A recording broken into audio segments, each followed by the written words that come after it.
إن الدين النصيحة إن الدين النصيحة قالوا لمن يا رسول الله قال لله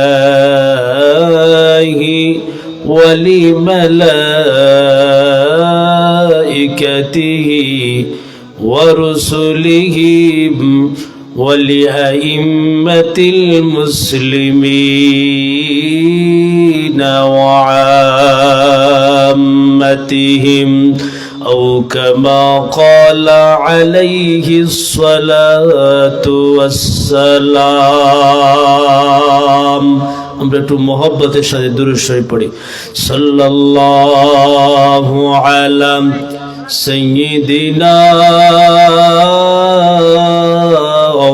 ওয়া মাওলানা মুহাম্মদ ওয়া আলা আলিহি ওয়া আসহাবিহি ওয়া সাল্লাম रुखसार से बुर्का का जरा पर्दा उठा दो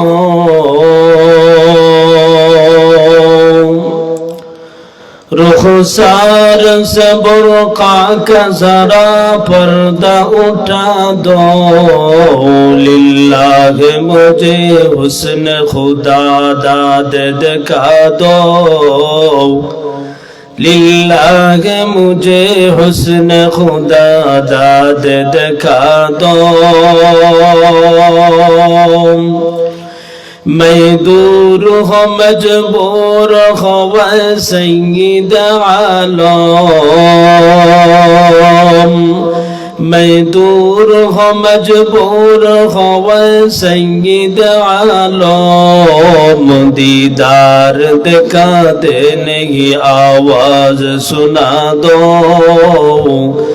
दीदार दिखा देने की आवाज सुना दो ला इलाहा इल्लल्लाह ला इलाहा इल्लल्लाह আসমানের মালিক তুমি আল্লাহ জমিনের মালিক তুমি আল্লাহ লা ইলাহা ইল্লাল্লাহ লা ইলাহা ইল্লাল্লাহ এক খুদার পর দুই খুদা আর তিন খুদা মোরা কিছু মানি না বলো লা ইলাহা ইল্লাল্লাহ লা ইলাহা ইল্লাল্লাহ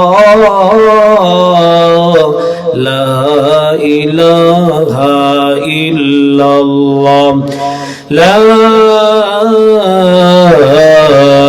ইলাহা ইল্লাল্লাহ মুহাম্মাদুর রাসূল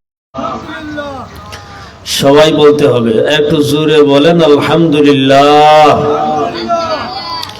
ভাই এখানে আমাদেরকে আল্লাহ পাক আনাইছে আমাদের মতো কত ভাইয়ের ইচ্ছা ছিল এখানে শরীক হবে কিন্তু পারছে না আল্লাহর যদি তৌফিক না হতো আল্লাহর শামিলে হাল যদি না হতো তাহলে আপনি আমি এরকম বরকতময় মাহফিলে বসতে পারতাম না এই বরকতময় মাহফিলে বসলে ফায়দা কেমন হয় রাসূল করিম সাল্লাল্লাহু আলাইহি ওয়াসাল্লাম বলেন মা মিন মাজলিসিন এমন কোন মাজলিস ইউজকারু ফি ইসমুল্লাহ যেখানে আল্লাহর আলোচনা হয় আল্লাহর কথা উল্লেখ হয় হাফাতুহুমুল মালাইকা এই মাহফিলকে মাজলিসকে ফেরেশতারা বেষ্টন করে রাখে আমরা দেখছি না ফেরেশতাদেরকে কারণ আমরা তো দেখি না ফেরেশতাদেরকে কিন্তু ফেরেশতারা আমাদেরকে দেখে চতুর্দিকে বেষ্টন করে আছে নাযালাত আলাইহিমুস সাকিনা আল্লাহ পাক রব্বুল আলামিন এই মাজলিসের মানুষদের উপর সকিনা নাজিল করেন রহমত বরকত নাজিল করেন ওয়া যাকারাহুমুল্লাহু ফীমান ইনদা আল্লাহর কাছে যারা আছে এই ফেরেশতাদেরকে নিয়ে আল্লাহ আলোচনা করেন, কি ব্যাপার তুকলি মাতাপুর জামে মসজিদে এরকম নামাজের পর মানুষেরা জড়ো হয়ে বসে আছে, গজবের যন্ত্রণাদায়ক একটা জায়গা, ওই জায়গা থেকে বাঁচতে চায়। আল্লাহ তাদেরকে বলেন, তারা কি আমার জান্নাত দেখেছে? তারা কি আমার জাহান্নাম দেখেছে? ফেরেশতারা বলে, লা ইয়া রাব্বাল ইজ্জতি ওয়াল জালাল, তারা তো আপনার বানানো তৈরি জান্নাত দেখে নাই, জাহান্নাম দেখে নাই। এবার আল্লাহ বলবেন, ও আমার ফেরেশতারা, যাও তোমরা ঘোষণা দাও, যারা আমাকে দেখলো না, আমার রাসূলকে দেখলো না, আমার বানানো তৈরি জান্নাত দেখলো না, আমার বানানো তৈরি জাহান্নাম দেখলো না, এরপরও আমার পক্ষ থেকে সে জান্নাত পেতে চায়, আমার সন্তুষ্ট পেতে চায়, আমার বানানো তৈরি জান্নাত পেতে চায়, আমার বানানো তৈরি জাহান্নাম থেকে বাঁচতে চায়, ও ফেরেশতার দলেরা তোমরা সাক্ষী থাকো, এই মানুষগুলা যেহেতু আমাকে না দেখে বিশ্বাস করেছে, সাক্ষী থাকো আমি আল্লাহ এদের জিন্দেগীর সকল গুনাহগুলোকে মাফ করে দিলাম। একটু জোরে বলেন সুবহানাল্লাহ। আপনারা অনেক দূরে আছেন, একটু সামনে আসেন। মজলিসের নিয়ম হলো একটু সামনে কাছে কাছে বসবেন। আলহামদুলিল্লাহ মুআজ্জাজ হাজিরিন, এরকম মজলিসগুলো আল্লাহর কাছে বড় পছন্দনীয়। আর কেমন পছন্দনীয়, এই মজলিসগুলো যেভাবে দুনিয়াতে হচ্ছে, হাসরের ময়দান থেকে যখন মানুষেরা জান্নাতীরা যাবে, সেখানে যাওয়ার পরেও কোরআনের মাহফিল হবে। একটু জোরে জোরে বলেন সুবহানাল্লাহ। অনেকে বলে দুনিয়াতে তো মাজলিস করিয়া মাহফিল করিয়া ওয়াজ মাহফিল করিয়া লাভ কি? কিন্তু একটা জিনিস শোনেন, আমার আল্লাহ কিন্তু জান্নাতে যাওয়ার পরে কোরআনের মাহফিল করাইবেন। তাহলে কোরআনের মাহফিল যেমন দুনিয়াতে আছে, জান্নাতেও থাকবে। জোরে জোরে বলেন সুবহানাল্লাহ। এজন্য আপনি মাহফিল ছাড়তে পারেন, আপনি মাজলিসকে পরিত্যাগ করতে পারেন, কিন্তু মাহফিল আপনাকে ছাড়বে না। জোরে জোরে বলুন সুবহানাল্লাহ। মুআজ্জাজ হাজিরিন, আমি আপনাদের সম্মুখে পবিত্র কোরআনের সূরাতুন নিসার 65 নং আয়াত তিলাওয়াত করেছি এবং রাসূল করিম সাল্লাল্লাহু আলাইহি ওয়াসাল্লামের অগণিত হাদিস ভান্ডার হতে হযরত আবু হুরায়রা রাদিয়াল্লাহু তাআলা থেকে বর্ণিত একখানা হাদিস তিলাওয়াত করেছি। কোরআনের এই আয়াত এবং হাদিসকে সামনে রেখে ইসলামী রাষ্ট্রের গুরুত্ব ও প্রয়োজনীয়তা সম্পর্কে আপনাদের সম্মুখে কিছু আলোচনা পেশ করার চেষ্টা করব, যদি আল্লাহ আমাকে তৌফিক দান করেন। ওমা তৌফিক ইল্লা বিল্লাহ। মুআজ্জাজ হাজিরিন, এটা কেন বললাম? সামনে নির্বাচন, আমাদেরকে বুঝার দরকার, এই নির্বাচনের আগে আমরা যে ভোট দিয়ে থাকি, এই ভোটটা একটা সাক্ষ্য। আমার এই ভোটের মাধ্যমে আমি বুঝাইতে চাই, আমি যাকে দিয়েছি সে হলো সৎ, আমি যাকে দিয়েছি সে হলো দেশপ্রেমিক, আমি যাকে দিয়েছি সে কে না কে জাতির ব্যাপারে চিন্তা ফিকির করে। এটার নামই হলো ভোট, এটার নামই হলো নিজের পক্ষ থেকে সাক্ষ্য। এবার আসেন ইসলামের দৃষ্টিতে ইসলাম এই ব্যাপারে কি বলে, ইসলামী রাষ্ট্রের প্রয়োজনীয়তা কেমন এবং ইসলামী শাসক কেমন হবে, সে বিষয়টা আপনি আমি বুঝলে আমাদের আগামী পথ চলতে সুবিধা হবে। আপনারা একটু মনোযোগ দিয়ে শুনতে রাজি আছেন তো ইনশাআল্লাহ? একটু জোরে বলেন ইনশাআল্লাহ। মুআজ্জাজ হাজিরিন, আল্লাহ পাক রব্বুল আলামিন পৃথিবীর মধ্যে সর্বোত্তম নবী হযরতে আদম আলাইহিস সালাতু ওয়াস সালামকে প্রেরণ করবেন। এই জন্য ফেরেশতাদের একটা মাহফিল বসাইছে, ফেরেশতাদেরকে ডাক দিয়েছেন আর বলছেন তোমরা বসো। আমি চাচ্ছি দুনিয়ার মধ্যে মানুষ প্রেরণ করব, আমার খলিফা প্রতিনিধি সৃষ্টি করব, আপনারা এ ব্যাপারে কি বলেন? ফেরেশতারা বলল, আল্লাহ আপনি মানুষ সৃষ্টি করবেন দুনিয়াতে, আর খায়ে কাম নাই? এরা দুনিয়াতে যাওয়ার পরে মারামারি করব, ঝগড়াঝাটি করব, ফিতনা ফাসাদ করব। আমরাই তো আছি, আপনার সব সময় তসবিহ পাঠ করব, আপনার সব সময় পবিত্রতা বর্ণনা করব, আর মানুষ তৈরির দরকার নেই। আল্লাহ পাক রব্বুল আলামিন পবিত্র কোরআনে এই কথাটা বলেছেন। আল্লাহ বলেন, وَإِذْ قَالَ رَبُّكَ لِلْمَلَائِكَةِ إِنِّي جَاعِلٌ فِي الْأَرْضِ خَلِيفَةً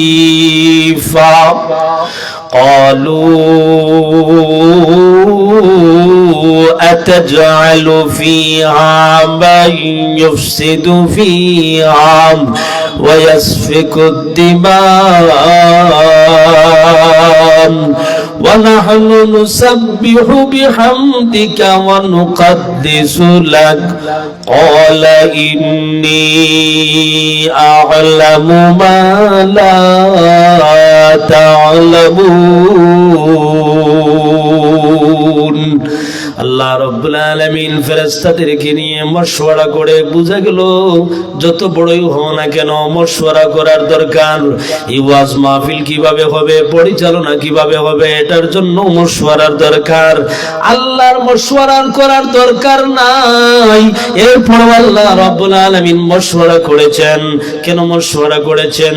দুনিয়ার মানুষদেরকে বুঝাইলেন, ও দুনিয়ার মানুষের দল, মশওয়ারার যদিও প্রয়োজন মনে করছো না, কিন্তু এরপরেও মশওয়ারা করে নেওয়া ভালো। এই মশওয়ারা করলে তখন সবার বিভিন্ন মতামতের মাধ্যমে বিষয়টা সুন্দর হবে, সমাজে কোনো ঝামেলা সৃষ্টি হবে না, ফিতনা ফাসাদ সৃষ্টি হবে না। এই জন্য আমার আল্লাহ মশওয়ারার গুরুত্ব বুঝাইতে গিয়ে এই পৃথিবীর মধ্যে আমার আল্লাহ আদম সৃষ্টি করার ব্যাপারেও মশওয়ারা করেছে। মশওয়ারা না করলে দেখবেন এলাকা ফিতনা শুরু হয়। না হুজুর ওয়াজ করাইলো কিন্তু আমাকে তো বললোই না। সভাপতি আর সেক্রেটারি সব জানে, আমি কিছু জানি না, আমাকে বলেও নাই, দাওয়াতও দেয় নাই। কথা কোন ঠিক কিনা? মুআজ্জাজ হাজিরিন, এই জন্য মশওয়ারার গুরুত্ব অনেক। আমার আল্লাহ চাইলে মশওয়ারা নাও করতে পারতেন, কিন্তু এরপরে মশওয়ারা করেছে। আল্লাহ বলেন ফেরেশতাদেরকে, ও ফেরেশতার দল, আমি দুনিয়ায় মানুষ প্রেরণ করব যে হবে আমার খলিফা। খলিফা কাকে বলে? তাফসীরে জালালাইনের মধ্যে লেখে, খলিফা হলো আল্লাহ যেভাবে চালাইতে চান এইভাবে চলবে। আল্লাহ দুনিয়াতে আসার দরকার নাই, আল্লাহ সব সময় আছেন, সব জায়গায় আছেন, কিন্তু আল্লাহ চান যে আমার যে ইচ্ছা, এই ইচ্ছাটা দুনিয়াতে গিয়ে বাস্তবায়ন করবে। এই বাস্তবায়নের জন্য একজন খলিফা, প্রতিনিধি, রাষ্ট্রপ্রধান, রাষ্ট্র শাসক দরকার। মুআজ্জাজ হাজিরিন, ফেরেশতাদেরকে বললেন, আমি পৃথিবীর মধ্যে এমন একজন রাষ্ট্র শাসক বানাইবো যার নেতৃত্বে পৃথিবী চলবে। মুআজ্জাজ হাজিরিন, তাহলে যে মানুষটাকে আল্লাহ বানাইতে চেয়েছেন তিনি হলেন আদম আলাইহিস সালাতু ওয়াস সালাম। আদম আলাইহিস সালাম পৃথিবীর প্রথম মানুষ। আর এই মানুষটা কিভাবে পরিচালনা করবে? আল্লাহ বলেন, আমি যেইভাবে চাই এইভাবে সে পরিচালনা করবে। তাহলে পৃথিবীর মধ্যে যত রাষ্ট্র ব্যবস্থা আছে, এই রাষ্ট্রের যিনি মূল হবেন, যিনি প্রেসিডেন্ট হবেন, যিনি প্রধানমন্ত্রী হবেন, তার কাজ হবে সে আল্লাহর দেওয়া যে বিধানগুলো আছে এই বিধানগুলোর মাধ্যমে রাষ্ট্র চালাইবে। জোরে জোরে বলুন সুবহানাল্লাহ। ফেরেশতারা বলল, আল্লাহ দরকার নাই, মানুষদেরকে সৃষ্টি করার দরকার কি, এরা ফিতনা ফাসাদ করবে। কেন বললেন? তাফসীরে জালালাইনের মধ্যে লিখে, ইতিপূর্বে তো মানুষ সৃষ্টি হয় নাই, এরপরও ফেরেশতারা বলল কিভাবে? জবাবে লেখে, আল্লাহ রাব্বুল আলামিন জিন জাতিকে প্রেরণ করেছিলেন। জিন জাতিরা আর আসিয়া দুনিয়ার মধ্যে ফিতনা ফাসাদ সৃষ্টি করছে, যার কারণে এদেরকে তাড়িয়ে দিয়েছেন। এটার উপর কিয়াস করিয়া, অনুমান করিয়া ফেরেশতারা বলল, আল্লাহ, কারণ আপনি যাদেরকে সৃষ্টি করবেন এদের মধ্যে সওয়াব করারও ক্ষমতা আছে, গুনাহ করার ক্ষমতা আছে। ইতিপূর্বে যেহেতু জিন্নাতের মাধ্যমে যাদের মধ্যে সওয়াবেরও ক্ষমতা আছে, গুনাহ করার ক্ষমতা আছে, ওরা যেভাবে ফিতনা ফাসাদ সৃষ্টি করছে, আমাদের বিশ্বাস মানুষ যদি আপনি সৃষ্টি করেন তারাও ফিতনা ফাসাদ করবে। এই জন্য জান্নাতে যাবে পৃথিবীর মধ্যে যত আশরাফুল মাখলুকাত, এই মানব জাতি আর হলো জিন জাতি, এই দুই জাতি ছাড়া আর কেউ 18,000 মাখলুকাতের মধ্য থেকে জান্নাতে প্রবেশ করবে না। জান্নাত তাদের জন্য। কেন তাদের জন্য? কারণ এই দুই জাতির ভিতরে আল্লাহ গুনাহ করারও ক্ষমতা দিয়েছেন, আবার সওয়াব অর্জন করার, সওয়াব কামানোরও ক্ষমতা দিয়েছেন। মুআজ্জাজ হাজিরিন, এই জন্য জান্নাতে মানুষেরা আর জিন জাতিরা যাবে, আর কেউ যাবে না। ফেরেশতারা বলল, আল্লাহ মানব সৃষ্টি করার দরকার কি? আমরাই তো আপনার ইবাদত করছি, আমরাই তো আপনার তাসবিহ পাঠ করব। আল্লাহ রাব্বুল আলামিন বললেন, ও আমার ফেরেশতার দল, আমি আল্লাহ যা জানি তোমরা তা জানো না। তাফসীরের কিতাবে লিখে একতার অর্থ হলো আল্লাহ বুঝাইতে চান তোমরা হলো ফেরেশতার জাতি। আমাদের বাঙালি ভাষায় বিষয়টা বোঝানোর জন্য বলি, একটা রোবটকে যেভাবে চাইবেন সেইভাবে চালাইতে পারবেন, কারণ মেশিনের মাধ্যমে সে চলে, তার ভিতরে মানব বৈশিষ্ট্য নাই। মানুষের বৈশিষ্ট্য হলো মানুষ যদি কিছু কাজ করে এরপরে ক্লান্তি হয়ে যায়, সারাটা দিন সে কাজ করেছে, রাত্রে যখন 10টা হয়ে গেছে ঘুমানোর প্রয়োজন, মানুষেরা কোনো কথা বললে, কোনো কাজ করার কথা বললে সে আর কাজ করে না, বরং বলে আমি বড় ক্লান্ত, আমি বিষান্ত, এই জন্য আমি আর কাজ করতে পারবো না। মুআজ্জাজ হাজিরিন, মানুষের মধ্যে ক্লান্তি আছে, অবসাদ আছে, মানুষের মধ্যে এই জিনিসগুলা সব সময় বিরাজমান হয়, কিন্তু একজন ফেরেশতার মধ্যে এই গুণটা নাই। ফেরেশতার রোবটের মতো যখন যেই কাজে লাগাইছেন ওই কাজে সদা সর্বদা থাকবে, একটা মিনিটের জন্য ক্লান্তি আসবে না। আল্লাহ বলে, বান্দা শোনো, ও ফেরেশতার দল ভালোভাবে বুঝো, আমি দুনিয়াতে প্রেরণ করব এমন কিছু মানুষ, যে মানুষগুলোর মধ্যে গুনাহ করার ক্ষমতা থাকবে, যে মানুষগুলোর মধ্যে সওয়াব অর্জন করার ক্ষমতা থাকবে। ও ফেরেশতার দল, তোমরা গুনাহ করতে পারো না, তোমাদেরকে যোগ্যতা দেই নাই, এই জন্য তোমরা গুনাহ করতে পারো না। আমি আল্লাহ পৃথিবীর মধ্যে মানব নামক একটা সৃষ্টিজীব প্রেরণ করব, যারা আমার দেওয়া নিয়ামতগুলোকে পাইয়া শুকরিয়া আদায় করবে, গুনাহের কাজ করবে, কিন্তু যখন গুনাহ হয়ে যায় তখন আবার আমার কাছে চাইবে, আল্লাহ গুনাহ হয়ে গেছে, আপনার নাম গফুর, আপনার নাম গফফার, আল্লাহ আপনার এই সমস্ত মুবারক নামের খাতিরে আমাদের জিন্দেগির গুনাহগুলোকে মাফ করে দাও। এইভাবে চাইবেন। আল্লাহ রাব্বুল আলামিন জানায় দিলেন, ও আমার ফেরেশতার দল, তাহলে ভালোভাবে বুঝো, আমি আল্লাহর ইচ্ছা হইল পৃথিবীর মধ্যে এমন একটা সৃষ্ট জীব প্রেরণ করব, যারা আমার হুকুম আহকাম মানবি, তবে তাদের আর তোমাদের মধ্যে বেশ কম হইল, তাদের মধ্যে গুনাহ করার ক্ষমতাও দিব, আবার সওয়াব করার ক্ষমতাও দিব। পৃথিবীর প্রথম মানব হযরত আদম আলাইহিস সালাতু ওয়াস সালামকে আল্লাহ শাসক হিসেবে প্রেরণ করেছেন। মুআজ্জাজ হাজিরিন, বুঝার দরকার, আল্লাহ রাব্বুল আলামিন প্রতি নবীগণকে এইরকম ওই যুগের শাসক বানাইছেন। এইভাবে ধীরে ধীরে আস্তে আস্তে আমাদের রাসূল সাল্লাল্লাহু আলাইহি ওয়াসাল্লাম সরকার দু আলম তাজদার মদিনা মুহাম্মদুর রাসূলুল্লাহ সাল্লাল্লাহু আলাইহি ওয়াসাল্লাম, তিনিও শাসক ছিলেন, তিনিও প্রেসিডেন্ট ছিলেন, তিনিও প্রধানমন্ত্রী ছিলেন। এটা আমাদের অনেকের জানা নাই। আমাদের রাসূল প্রেসিডেন্ট ছিলেন, আমাদের রাসূল প্রধানমন্ত্রী ছিলেন, দেশ পরিচালনা করেছেন। আমাদের দেশের মতো ছোটখাটো দেশ না, আমাদের দেশের অবস্থা তো বাংলাদেশ লিখতে গিয়ে মানচিত্র থেকে ওই তালিবেশ্ব চলে যায় অন্য জায়গায়, এত ছোট দেশ মানচিত্রের মধ্যে। কিন্তু দেখেন, আমার রাসূল সাল্লাল্লাহু আলাইহি ওয়াসাল্লাম যখন প্রেসিডেন্ট ছিলেন তখন মদিনায় বসছেন, দারুল খিলাফা মদিনায়। আর সারা পৃথিবীতে যত জায়গা আছে, আমাদের বাংলাদেশের ছোট্ট এই বাংলাদেশে সিলেট একটা বিভাগ, খুলনা একটা বিভাগ, রাজশাহী একটা বিভাগ, এইভাবে বাকি প্রত্যেকটা এরকম বিভাগ হিসাবে ছিল। দেশ বলতে ইসলামী রাষ্ট্র একটাই ছিল, দারুল খিলাফা মদিনা ছিল। মদিনা হলো মেইন রাষ্ট্র। সারা পৃথিবীর বিভিন্ন জায়গায় সব ছিল প্রাদেশিক, সবগুলা ছিল বিভাগওয়ারি। মুআজ্জাজ হাজিরিন, আমার রাসূল ওই জায়গায় বসে রাষ্ট্র পরিচালনা করেছেন। তাহলে শুরুতেই বোঝার দরকার, আমার রাসূল যেহেতু রাষ্ট্রপ্রধান ছিলেন, আমার রাসূল যেহেতু শাসক ছিলেন, আমার রাসূল যেহেতু প্রধানমন্ত্রী ছিলেন, তাহলে ওই রাসূলের যারা ওয়ারিস ওলামারা তারাও প্রধানমন্ত্রী হবে, তারাও প্রেসিডেন্ট হবে, মুআজ্জাজ হাজিরিন, তারাও শাসক হবে। কথা কোন ঠিক কিনা? অনেকে মনে করে এগুলার ক্ষমতা তো আসলে সাধারণ মানুষের, আলিম উলামার দিকে যাওয়ার দরকার নেই। আলিম উলামার তো কাজই হলো মসজিদ, মোল্লার দৌড় মসজিদ পর্যন্ত, কথা কোন ঠিক কিনা? আরে ভাই, মোল্লার দৌড় মসজিদ বলতে বুঝলেন কিভাবে? যে মোল্লারা আসলো আমার রসুল থেকে, সে রসুলের দল সংসদ পর্যন্ত, যেই রসুলের দল সারা পৃথিবীকে কিভাবে শাসন করবেন সেই চিন্তা নিয়ে রসুল জীবন কাটাইছেন। সেই রসুলের উত্তরাধিকারী যারা আছে, সেই রসুলের উত্তরসূরি যারা আছে, হক্কানি রব্বানি উলামায়ে কেরাম, এই উলামায়ে কেরামও এরকম দেশ চালাইবে।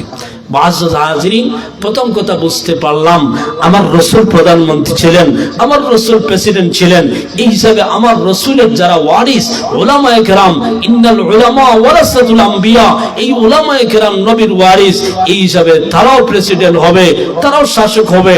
এটা মন্দ নিয়ে কিছু না, এটাকে আমরা খারাপ মনে করব না, এটাই বাস্তব। কারণ রসুল সৎ ছিলেন, এই জন্য যোগ্যতার সাথে যখন কাজ পেয়েছেন, কাজ করেছেন।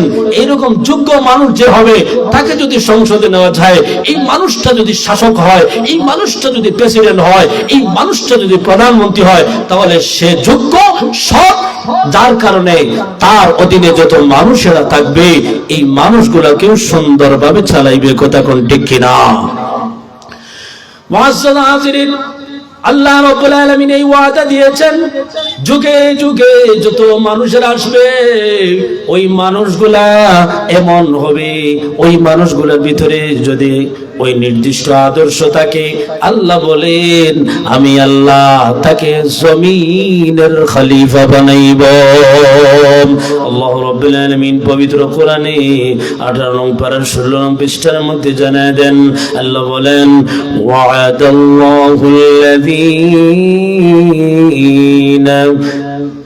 وعد الله الذين آمنوا منكم وعملوا الصالحات ليستخلفنهم كما استخلف الذين من قبلهم।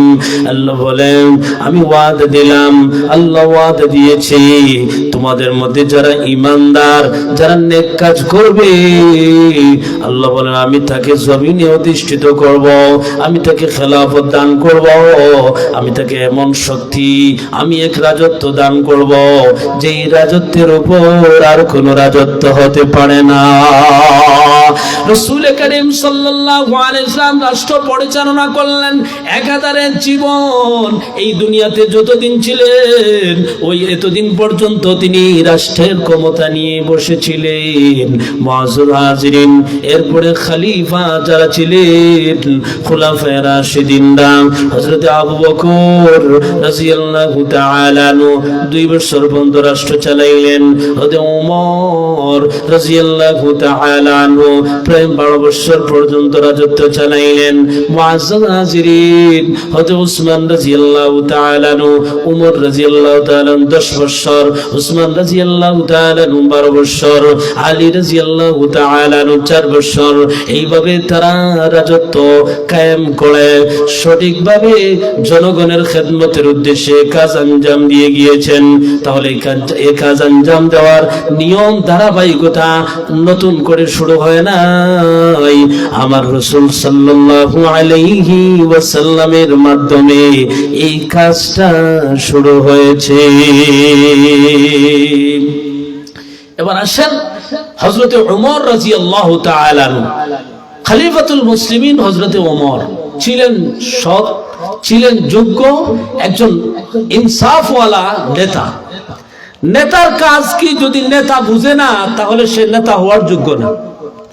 একজন নেতা সে বুঝতে হবে আমি প্রেসিডেন্ট হলে আমার দায়িত্ব কি। সে নিজে চিন্তা করে আমার নিজের মানুষদেরকে বসাইব, আমার মানুষ যারা আছে, আমার সমর্থক যারা আছে, এদেরকে নিয়েই ব্যস্ত থাকবো, যারা আমারে ভোট দেয় না এদেরকে দেখে লইব। এ মানুষটা সঠিক? এ মানুষ সঠিক হতে পারে না। যেভাবেই হোক আপনি নির্বাচনে চলে এসেছেন, ফাঁস হয়ে যখনই আসবেন তখন সারা বাংলাদেশ আপনার, সব মানুষগুলা যে ভোট দিয়েছে, যে ভোট দেয় নাই, সবাই আপনার। কারণ তখন দায়িত্বটা হলো আপনি সারা বাংলাদেশে ইনসাফ কায়েম করবেন, সবাইকে সমান চোখে দেখবেন। এই সিস্টেমটা আল্লাহর হুকুম। এই হিসাবে কে দিল কে দিল না, কে আমার সাথে সম্পর্ক রাখলো কে রাখলো না, সবার প্রতি ইনসাফ করতে হবে, জুলুম করা যাবে না। কথা কোন ঠিক কিনা? মুআজ্জাজ হাজিরিন, খলিফাতুল মুসলিমিন হযরত ওমর রাদিয়াল্লাহু তাআলা আনহু যখন খেলাফত পেয়ে গেলেন, যখন ওই ইসলামী ক্ষমতার বাগডোর গ্রহণ করলেন, অর্ধ জাহানের বাদশা খলিফাতুল মুসলিমিন হযরত ওমর রাদিয়াল্লাহু তাআলা আনহু যখন ওই রাত হয়ে যায়, এশার নামাজ শেষ হয়ে যায়, দাঁড়ে দাঁড়ে যান, মানুষের কাছে যান, গড়ে গড়ে যান, মানুষের খবর নেওয়ার চেষ্টা করেন।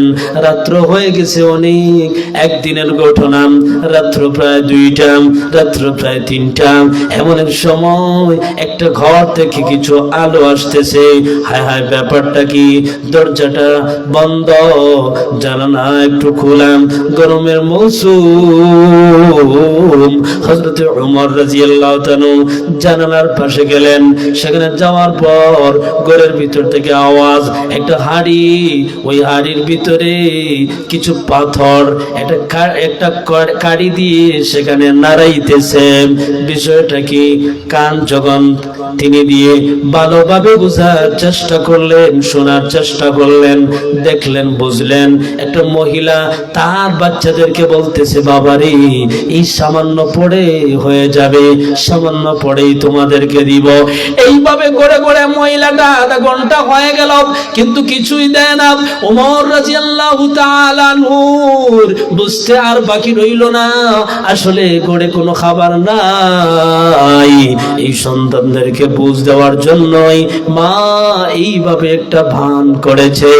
দরজায় ওমর রাদিয়াল্লাহু তাআলা করাঘাত করলেন, দরজা খোলো। ভিতর থেকে আওয়াজ আসলো, কে বলছেন?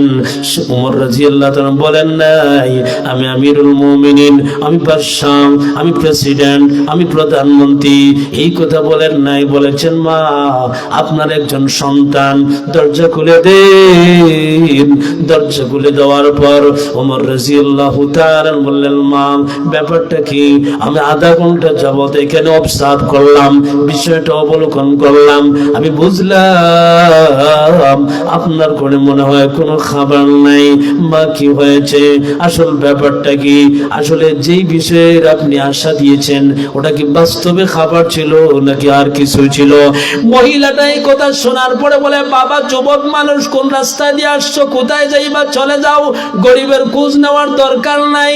ওমর রাদিয়াল্লাহু তাআলা বলে, মা আপনার একজন সন্তান হিসাবে আমি এতটুকু আপনার কাছ থেকে জানতে তো পারি, মা আসল ব্যাপারটা কি? এবার মা চোখ দিয়ে পানি ঝরায় আর বলে, বাবা রে, একদিন না, 2 দিন না, 3 দিন হয়ে গেছে, ঘরের মধ্যে সামান্য পরিমাণ খাবার নাই। আমার বাচ্চারা মাগরিবের পর প্রতিদিন কান্না করে, কি করব তাদেরকে বুঝাইতে পারি না। এই জন্য আমি চুলার উপর একটা পাতিল দিয়েছি, ওই পাতিলের মধ্যে আমি কয়েকটা পাথর রেখেছি। এই পাথরগুলোকে আমি নাড়া দিয়ে বুঝাইতে চাই খাবার রেডি হয়ে যাবে। 3 দিন পর্যন্ত আমার বাচ্চারা মনে করে সামান্য পড়ে খাবার হয়ে যাবে, এই জন্য আশায় আশায় থাকে। এক পর্যায়ে তারা ঘুমিয়ে যায়। মহিলার এই কথাটা যখন শুনলেন, ওমর রাদিয়াল্লাহু তাআলা আর সহ্য করতে পারলেন না, বললেন, মা একটু সবর করো, একটু ধৈর্য ধারণ করেন, আমি আসছি। কোনো পরিচয় নাই, কে সেই ছেলেটা, কোনো পরিচয় নাই, কোনো ভাবসাব নাই, কোনো কিছুই নাই। হাজির ওমর রাদিয়াল্লাহু তাআলা আনহু সোজা চলে গেলেন বাইতুল মালে, মদিনা। ওই মদিনার যে বাইতুল মাল, রাষ্ট্রীয় কোষাগার, ওই কোষাগারে চলে গেছেন। সেখানে যাওয়ার পর তিনি কিছু খাবার, কিছু আটা রেডি করে একটা বস্তা বানাইয়া ওইখানের যে খাদিম হযরত আসলাম, তাকে বললেন, রে আসলাম, আমার কাছে আমার কাঁধে উঠাইয়া দাও, আমি খাবার নিয়ে চলে যাব। ওই খাদিম বলে, হুজুর আমিরুল মুমিনিন কি করছেন আপনি? আমাকে তো এই ব্যাপারে টাকা পয়সা দেওয়া হয়, আমার তো এই দায়িত্ব, আপনি কোথায় নিয়ে যাবেন? হুজুর বলেন, কোন জায়গায় নিয়ে যাব? আমি নিজে যাইব। কোন জায়গায় সমস্যা, আমি নিজে যাব। ওমর রাদিয়াল্লাহু তাআলা বলেন, না হবে না, হবে না। বারবার যখন পিরাপিরি করা শুরু করছে, ওমর রাদিয়াল্লাহু তাআলা আনহু এবার ডাক দিয়ে বলে, হে খাদিম ভালো করে শোন, কিয়ামতের ময়দানে যখন মানুষেরা সবাই সেখানে দাঁড়াইবে, আমার আল্লাহ যদি ডাক দিয়ে বলে, ওমর, ওমর তুমি কোথায় আছো, আসো। এই সময় যদি ওমর রাদিয়াল্লাহু তাআলা বলেন, আমাকে ডাক দিয়ে যদি বলেন, আল্লাহ হে ওমর, আমি তোমাকে শাসক বানাইলাম, আমি তোমাকে প্রধানমন্ত্রী বানাইলাম, আমি তোমাকে প্রেসিডেন্ট বানাইলাম, এত বড় দেশ, এত কিছু পাইলাম, কিন্তু তোমার জমানায় এমন কিছু মানুষ, যেই মানুষগুলা খাবার খেতে পারে নাই, তাদের ব্যাপারে খবর নিলে না কেন? এই প্রশ্নটা তোমাকে করবে না, আমার আল্লাহ আমাকে করবে। এই জন্য আমাকে সুযোগ দাও, আমি নিয়ে যাব। এই কথা বলে আমিরুল মুমিনিন হযরত ওমর রাদিয়াল্লাহু তাআলা আনহু নিজের কাঁধে সেই বস্তাটা নিয়ে রওনা হয়ে গেছে। মুআজ্জাজ হাজিরিন, শুধু তাই না, দরজাটা খুলে এবার বলেন, মা শুধুমাত্র আপনি রান্না করবেন আর আমি শুধুমাত্র দেখবো, এটা হতে পারে না। আমি আপনার সাথে সহায়তা করব, সাহায্য করব। মা একজন মহিলা মানুষ, সে রান্না করতেছে। ওমর রাদিয়াল্লাহু তাআলা ছোট বাচ্চার মতো, নিজের মা আর ছেলের মতো ওই মায়ের সাথে কাজগুলাকে সে সম্পাদন করছে। সামান্য পরে খাবার যখন রেডি হয়ে গেল, ওই সন্তানদেরকে ঘুম থেকে উঠাইয়া নিয়া ওমর রাদিয়াল্লাহু তাআলা একসাথে খাবার খাইলেন আর বললেন, মা আমি দেখব খলিফার যারা আমলা আছে, রাষ্ট্রীয় যারা দায়িত্ব আছে, তাদের সাথে কথা বলবো, আপনি কত কষ্ট করছেন, আমি দেখে নিব আপনার জন্য কোনো কিছু কি ব্যবস্থা করা যায়। ওমর রাদিয়াল্লাহু তাআলা কে মা জিজ্ঞাসা করে, মহিলা জিজ্ঞাসা করে, যুবক তোমাকে আমি চিনলাম না, জিন্দেগিতে দেখলাম না, এত রাত কোথা থেকে আসলা, এত বড় কাজ করলা? ওমর রাদিয়াল্লাহু তাআলা পরিচয় দিলেন না, বললেন, মা একটাই পরিচয়, আমি আপনার একজন সন্তান। ওমর রাদিয়াল্লাহু তাআলা চলে গেলেন। পরের দিন যখন দারুল খিলাফা ওই সংসদে বসলেন, মহিলাকে ডাক দিয়ে আনলেন আর বললেন, ও মহিলা, প্রতিটা মাসে আজ থেকে নিয়ে মাস ভিত্তিক বাইতুল মাল থেকে তুমি এই পরিমাণ আটা, এই পরিমাণ গোশত, এইগুলা তুমি বরাদ্দ পাবে। এই টেন্ডারটা যখন ফাঁস হয়ে গেছে, ওই সময় হযরত ওমর রাদিয়াল্লাহু তাআলা মহিলা দেখে পাশের মানুষদেরকে বলে, উনি কে? ওই মানুষেরা বলে, আরে মহিলা, তুমি কি চিনো না, অর্ধেক জাহানের যিনি বাদশাহ আমিরুল মুমিনিন হযরত ওমর রাদিয়াল্লাহু তাআলা হলেন তিনি। এই পরিমাণ নিজে চাইলে পরিচয় দিতে পারতেন, কিন্তু কই, পরিচয় দেন নাই। উনার পরিচয়টা অন্যের মাধ্যমে এই মহিলাটা শুনেছি। মুআজ্জাজ হাজিরিন, তাহলে ওনারা হলেন শাসক। ওনারা চিন্তা করেছেন, আমি শাসক হব, আমার নিজের পেট ভরবো, এটা হতে পারে না। এটা বড় দায়িত্ব, এটা বড় আমানত, যে আমানত আল্লাহ আমাকে দিয়েছেন, সুতরাং এই আমানতের খেয়ানত করতে পারবো না। এই জন্য ওমর রাদিয়াল্লাহু তাআলা তার জীবনটাকে এইভাবে কাটিয়েছেন। ওমর রাদিয়াল্লাহু তাআলা একটা জুব্বা পরিধান করতেন, ওই জুব্বার একটা জায়গায় তালি যুক্ত ছিল, তালি বুঝেননি, কাপড় যদি পারে সিলাই টিলাই রিফু টিফু করার মাধ্যমে একটা তালি, ওই তালি দেখার পর অন্যান্য মানুষরা বলে, আমিরুল মুমিনিন হযরত ওমর আপনি মুর্দজাহানের বাদশাহ, আপনার কত ভাব সব থাকার দরকার, কত উন্নত মানের কাপড় থাকার দরকার। ও আমিরুল মুমিনিন, তালিযুক্ত কাপড়টা কেন? আমিরুল মুমিনিন হযরত ওমর রাদিয়াল্লাহু তাআলা আনহু বলেন, সাইয়্যিদুল কওমি খাদিমুহুম, কওমের সর্দার যিনি হয় তিনি কওমের খাদিম হন।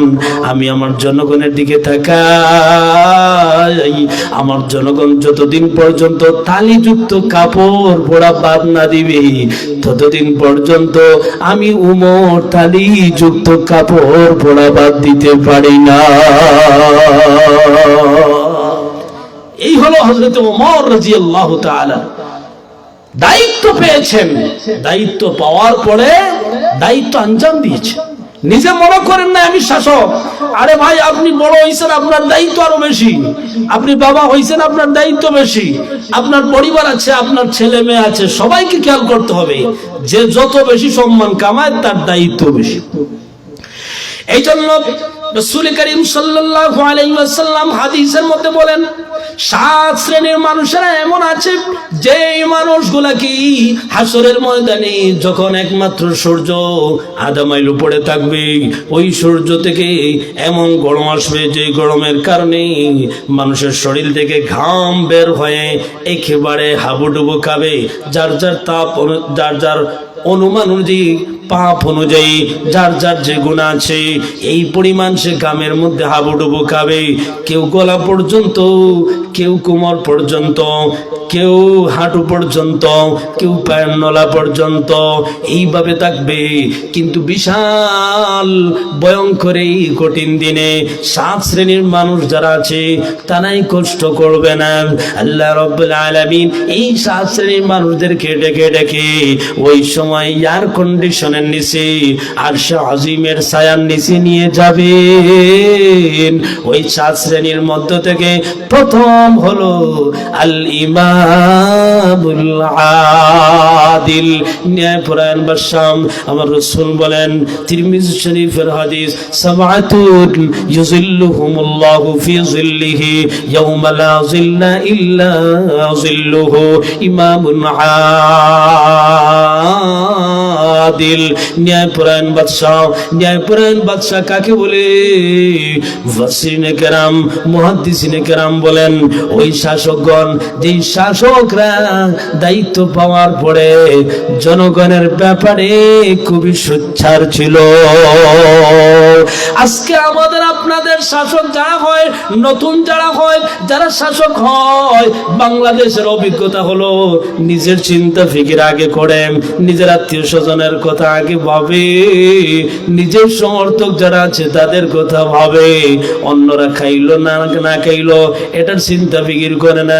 যারা তার সমর্থক নাই তাদেরকে কোনো সঠিক কথা বললো তাদেরকে খারাপ পায়, তাদেরকে জেলের ভিতরে ঢুকায়, তাদের জন্য আয়নাঘর বানায়, আর কত কষ্ট দেয়। আজকে শাসকদের অবস্থা এমন। আমার আল্লাহ বললেন কেমন, আর দুনিয়ার মানুষেরা চলে কেমন। এই জন্য 1 নম্বর কথা হলো, ইসলামী রাষ্ট্র প্রতিষ্ঠা হবে। ইসলামী রাষ্ট্র প্রতিষ্ঠা হওয়ার একমাত্র কারণ এই পৃথিবীর মানুষদেরকে আল্লাহর আইন অনুযায়ী চালানো। এই জন্য ইসলামী ব্যবস্থা থাকবে। 2 নম্বর কথা হলো, ইসলামী ব্যবস্থা যে ব্যবস্থাপক হবেন তিনি হলেন প্রেসিডেন্ট, তিনি হলেন শাসক, তিনি হলেন প্রধানমন্ত্রী। এই প্রধানমন্ত্রীর কিছু গুণ আছে, আর গুণ হলো নিজে সৎ হবেন, ওজনদার হবেন, ফাতলা টাইপের মানুষ হবেন না। যা কথা বলবেন বাস্তবে সেটা দেখাইবেন। মুখে এক কথা, ভিতরে আরেক কথা, ভিতরে এক কথা, মুখে আরেক কথা, এমন হবেন না। 3য় কথা হলো, যিনি জনগণের ব্যাপারে খুবই খেয়াল সোচ্চার হবেন। জনগণ কিভাবে চলছে না চলছে সেই বিষয়টা দেখাশোনা করবেন। জোরে জোরে বলুন সুবহানাল্লাহ। তাহলে দেশ শাসন হবে, যিনি চালাইবেন তিনি হবেন আল্লাহর প্রতিনিধি, নিজেকে মনে করবেন আমি আল্লাহর একজন গোলাম, আল্লাহ আমাকে এই দায়িত্ব দিয়েছে আল্লাহর মতো দেশটাকে পরিচালনা করার জন্য, এই দুনিয়ার জমিনকে পরিচালনা করার জন্য, এই কথা মনে করে তিনি এইভাবে সৎভাবে সুন্দরভাবে চালাইবেন। মুআজ্জাজ হাজিরিন, তাহলে আমরা যে কথাটা পাইলাম, ইসলামী শাসক এমন হবে, দেশ পরিচালনার যিনি হবেন সে হবে সুচ্চার জনগণের ব্যাপারে, সে হবে যোগ্য, সে হবে সৎ, সে মিথ্যা কথা বলবে না, সে আল্লাহর হুকুম পালন করবে, সে রাসূলের তরিকা মানবে, আল্লাহর দেওয়া হুকুম আহকাম অনুযায়ী তার জীবনটা গড়বে। এবার বলেন, আল্লাহ রাব্বুল আলামিন পবিত্র কোরআনে একজন শাসক কিভাবে দেশ পরিচালনা করবে, শাসক কিভাবে হবে, এই কথাগুলা অবশ্যই বলেছেন। আল্লাহ কোরআনে বলেন যে একজন শাসক কেমন হবে, তার দেশটা পরিচালনা কিভাবে করবে, আল্লাহ রাব্বুল আলামিন পবিত্র কোরআনে জানায় দেন। আল্লাহ বলেন, ইন্নাল্লাযীনা আমানু ওয়া আমিলুস সালিহাত,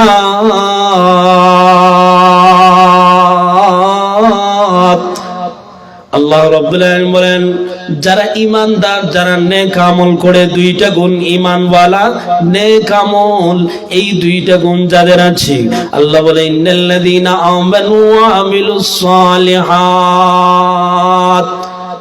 যারা নেক আমল করে তাদের জন্য রয়েছে জান্নাত।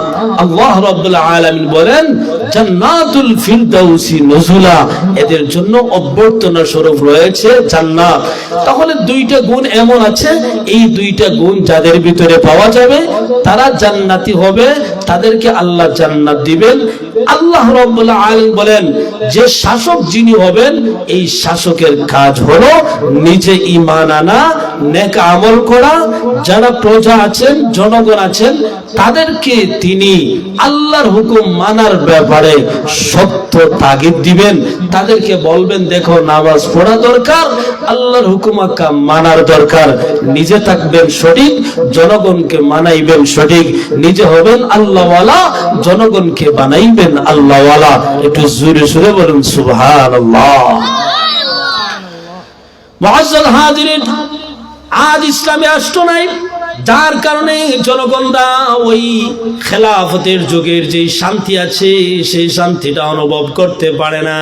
তার কারণটা হলো আজকে আমরা যাদেরকে নির্বাচন করি তারাও সৎ থাকে না, যার কারণে দেশটাও সঠিকভাবে পরিচালিত হয় না।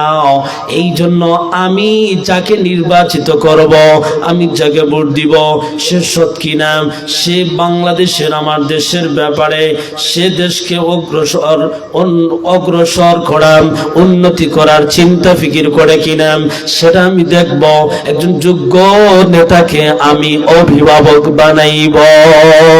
আল্লাহ রাব্বুল আলামিন পবিত্র কোরআনে জানায় দেন, হে দুনিয়ার মানুষেরা, তোমরা অভিভাবক বানাইবা একমাত্র মুমিনদেরকে, কাফিরদেরকে অভিভাবক বানাইবা না। আল্লাহ বলেন ইয়া আইয়ুহাল্লাযীনা আমানু লা তাত্তাখিযুল ইয়াহুদা ওয়ান নাসারা আউলিয়া বা'দুহুম আউলিয়া বা'দ। আল্লাহ বলেন হে ঈমানদারেরা, মুমিনেরা, ভালো করে শুনে রাখো, ইহুদি খ্রিস্টান যারা আছে, যারা ইহুদিদের আদর্শ, খ্রিস্টানদের আদর্শকে বাস্তবায়ন করতে চায়, তাদেরকে তোমরা অভিভাবক বানাইবা না, তাদেরকে তোমরা নেতা বানাইবা না, তাদেরকে তোমরা প্রধানমন্ত্রী বানাইবা না, তাদেরকে তোমরা প্রেসিডেন্ট বানাইবা না। কাকে বানাইবা? আল্লাহ বলেন ইন্নামা ওয়ালিয়ুকুমুল্লাহু ওয়া রাসূলুহু ওয়াল্লাযীনা আমানু, তোমাদের অভিভাবক হলেন আল্লাহ, তোমাদের অভিভাবক হলেন রাসূল, তোমাদের অভিভাবক হলো তোমাদের মতো মুমিন। মুআজ্জাজ হাজিরিন, এক নম্বর কথা, দেশ পরিচালনা হবে আল্লাহর রুলস অনুযায়ী, আল্লাহ যেইভাবে চেয়েছেন সেইভাবে হবে। এবার প্রশ্ন হলো, আমাদের দেশ তো গণতন্ত্র দেশ, গণতন্ত্র দিয়ে ইসলামের হুকুম পালন কিভাবে হবে? দেখেন, দুইটা বিষয়। রাষ্ট্রের মধ্যে ইসলাম প্রতিষ্ঠা হওয়া সেটা আল্লাহর ইচ্ছা, কিন্তু সারা পৃথিবীর মধ্যে এই বিষয়টা বাস্তবায়িত হয় দুইটা সিস্টেমের মাধ্যমে। আসল যে সিস্টেম সেটা হলো জিহাদের মাধ্যমে, আর দ্বিতীয় যেটা সেটা হলো এইরকম গণতন্ত্র ভোটের মাধ্যমেও কিছু মানুষেরা তারা সংসদে গিয়ে আল্লাহর হুকুম অনুযায়ী দেশটা চালাইতে চায়। মুআজ্জাজ হাজিরিন, এই মাসআলাটা উলামায়ে কেরামের মাঝে যদিও ইখতিলাফপূর্ণ, তবে সঠিক কথা হলো, ভারসাম্যপূর্ণ কথা হলো, গণতন্ত্র হারাম এটা বাস্তব। তবে যেহেতু ইসলামী হুকুম পালন করার আমাদের দেশের এই পরিস্থিতিটা কম হয়, এই পরিস্থিতিটা খুব কঠিন হয়, এই জন্য আমরা সহজে ইসলামকে বাস্তবায়িত করার জন্য গণতন্ত্রের মাধ্যমেও আমরা চলে যাব সংসদে। সেখানে যাওয়ার পর ইসলাম অনুযায়ী, কোরআন অনুযায়ী আমি আমার দেশকে চালাইব। মুআজ্জাজ হাজিরিন, আজকে আমাদের দেশে শান্তি নাই কেন? আপনারা বলবেন হুজুর শান্তি নাই, শান্তির তো খুঁজে পাই না। পাবেন কিভাবে? আজকে যে শান্তির যে রোজ মডেল যেটা আছে সেটা হলো কোরআন। এই কোরআনকে মুসলমান ধরে রাখতে পারে না, কোরআন অনুযায়ী মুসলমান দেশ চালায় না। এই জন্য রাষ্ট্রের বিভিন্ন সেক্টরে সব জায়গায় ঝামেলা আর যন্ত্রণা, কথা কোন ঠিক কিনা? আফগানিস্তানের মধ্যে ইসলামী সরকার আসার পরে সারা বছর পরে যখন নথি পেশ হলো, সেখানে দেখা যায় 2022 সাল থেকে 25 সাল পর্যন্ত মাত্র 14টা খুন। তাও যে খুন করছে প্রমাণিত হওয়ার পরে যে খুন করছে তাকেও রাষ্ট্রীয়ভাবে মেরে ফেলা হয়েছে। একজন খুনি যদি চিন্তা করে যে আমি যদি খুন করি তাহলে সংসদে নিয়ে সবার সামনে আমাকে খুন করা হবে, তাহলে মানুষটার খুন করবে, এ মানুষটার খুন করবে না। কেন? সে নিজে জানে আমি যদি মারি এর প্রতিফলে আমার অবস্থা খারাপ হয়ে যাবে। আজকে জুলুম বাড়ছে কেন বাড়ে? তার কারণ হলো সে নিজে বুঝে, আরে টাকা পয়সা না, টাকা হইলো, টাকার নাম জয়রাম, টাকা হইলেই সব কাম। এই জন্য মনে করে আমার কত মানুষ আছে, কত আইনজীবী আমার লোক আছে, এদেরকে আমি টাকা দিব, বাস কাজ হয়ে যাবে। এই জন্য সে লিডারগিরি করে, এরকম যন্ত্রণা করে, এইরকম বিভিন্ন জায়গায় মব সৃষ্টি করে, সন্ত্রাস সৃষ্টি করে, এর মাধ্যমে সমাজকে বিশৃঙ্খল করে রাখতে চায়। তার একমাত্র কারণ হলো আজকে আমাদের শাসন ব্যবস্থা দুর্বল। আজকে যদি শাসন ব্যবস্থা দুর্বল না হতো তাহলে এরকম সরাসরি একটা মানুষকে পাথর মেরে মারতে হতো না, এই পরিবেশ আমরা দেখতে হতো না। এই পরিবেশ দেখা তো দূরের কথা, এটা চিন্তা আসার কথা ছিল না। আর হয়ে গেলেই সাথে সাথে সারা বিশ্বের সামনে ইন্টারনেটের মাধ্যমে তার উপযুক্ত শাস্তি হওয়ার কথা ছিল, কিন্তু কিছুই আমরা পাই নাই। পাবো কিভাবে? আমাদের এই ভঙ্গুর নীতির মাধ্যমে আমাদের সমাজটা আমরা সুন্দর হওয়ার কথা বলি, আমরা সমাজ সুন্দর হবে, সমাজের শান্তি আসবে কথা বলি, কিন্তু আমরা যে রুলস, যে নিয়মগুলো মানি, এই নিয়মগুলো ইসলাম বহির্ভূত নিয়ম দিয়া, এইগুলা দিয়া সমাজ প্রতিষ্ঠা হবে না, কথা কোন ঠিক কিনা? মুআজ্জাজ হাজিরিন, এই জন্য রাষ্ট্রীয়ভাবে পৃথিবী দেশ যদি শান্ত হতে হয়, যদি এই দেশকে সোনার দেশ বানাইতে চাই, তাহলে এটার জন্য জরুরি হইল ইসলামী নিয়ম অনুযায়ী, কোরআন অনুযায়ী এই দেশ বাস্তবায়ন করা। এরকম কিছু মানুষ আসেনি না নাই যারা কোরআনের কথা বলে, যারা কোরআন মানে, কোরআন মানার চেষ্টা করে, কথা কোন ঠিক কিনা? এইরকম আলেম ওলামা ধর্মীয়কে প্রাধান্য দেয়, ধর্ম বলেছে আমার আর কোন মত নাই, ধর্ম অনুযায়ী চলবে, এই মানুষগুলোকে প্রাধান্য দেওয়ার দরকার, কথা কোন ঠিক কিনা? মুআজ্জাজ হাজিরিন, বলছিলাম এই কথা, আমার আল্লাহ রাব্বুল আলামিন পৃথিবীর মধ্যে শান্তি সৃষ্টি করার জন্য, শান্তি প্রতিষ্ঠা করার জন্য ইসলামী রাষ্ট্র, ইসলামী নিয়ম, ইসলামী সংবিধানের কথা বলেছেন। এই সংবিধান অনুযায়ী যদি আমি আমাদের দেশটা চালাই, তাহলে এই দেশ শান্তির দেশ হতে 1 মিনিটও লাগবে না। উমর রাদিয়াল্লাহু তাআলা আনহু জামানায় একটা ঘটনা বলছি। একদিন একটা ঘাটে বাঘ গেছে, বকরিও গেছে। আচ্ছা বলেন তো, বাঘে যদি বকরি পায় কেমন চায়? সব সময় চায় খাসা খেয়ে ফেলবে। কিন্তু বাঘে চিন্তা করছে আমি যদি খাই অবস্থা খারাপ। যে উমর জঙ্গল থেকে আমারে ধরিয়ে নিয়ে আসবে, আমারে ধরে নিয়ে আসবে, সবার সামনে আমারে ফাঁসি দিব, আমার দরকার নাই। জোরে জোরে বলুন সুবহানাল্লাহ। এই হলো ইনসাফ। এই ইনসাফ আজকে না থাকায় আমাদের সমাজটা, আমাদের দেশটা উন্নত হচ্ছে না। কারণ আমাদের অবস্থা হলো, আমাদের এমপি মন্ত্রী এদের বক্স সালঙ্গের ভিতরে টাকা আর টাকা, 1000 টাকার নোট দিয়ে ভরা, এখানে বসে আছে। আরে কথা কইস না বেটা, মাত্র 5 বছর আছি না, এই 5 বছর ভিতরে যা কিছু করার, বিদেশে বাড়ি টাড়ি করার সবকিছু কোন কইরা নিব। নির্বাচনের আগে আমি টাকা দিছি, প্রতিজনকে টাকা দিছি। মুআজ্জাজ হাজিরিন সাহেব বলে এই টাকা দিয়ে আমি জয়ী হইছি, এখন আমার এই টাকা লাগবে।